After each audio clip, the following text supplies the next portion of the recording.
मोहतरम नाज़रीन आदाब, जी टुडे न्यूज़ में आप सभी का खैर मकदम है। अवामी मसाइल के हल के लिए हैदराबाद में तेलंगाना हुकूमत की जानिब से शुरू करदा प्रजा दरबार प्रजा पालना में अवाम की बड़ी तादाद देखी जाती है।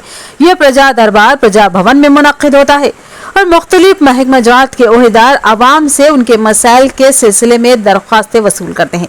आज बोधन हल्के के वार्ड नंबर 23 के काउंसलर मीर नजीर अली डब्बू ने प्रजा पालना प्रोग्राम में मद्दू मलंचा स्कूल में उर्दू मीडियम के ताल्लुक से बातचीत की।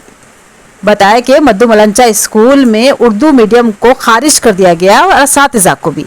इस ज़िमन में मीर नजीर अली डब्बू ने एक याददाश्त हवाले की और इस याददाश्त में मीर नजीर अली डब्बू ने स्कूल के क़याम और असातिज़ा के तक़र्रुरात के सिलसिले में नुमाइंदगी की, जिस पर उन्हें तयक़ुन दिया कि जल्द ही मद्दू मलंचा स्कूल में उर्दू मीडियम स्कूल का दोबारा आगाज़ होगा और असातिज़ा के तक़र्रुरात भी अमल में लाए जाएंगे।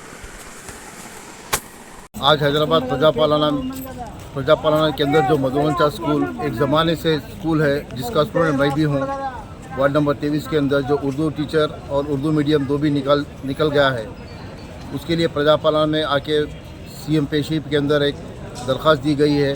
इंशाल्लाह बहुत जल्दी उर्दू मीडियम भी मद्दू मलंचा के अंदर आ जाएगा और उर्दू टीचर का भी इंतज़ाम हो जाएगा। हम तहे दिल से सदस्य निसाब का और म्यूनसिपल चेयरमैन साहब का तहे दिल शुक्रगुजार है। उन सबका भी इसमें ताउन है। इंशाल्लाह बहुत जल्दी मद्दू मलंचा स्कूल के अंदर उर्दू मीडियम कायम भी हो जाएगा। इंशाल्लाह एक उर्दू टीचर भी आ जाएंगे।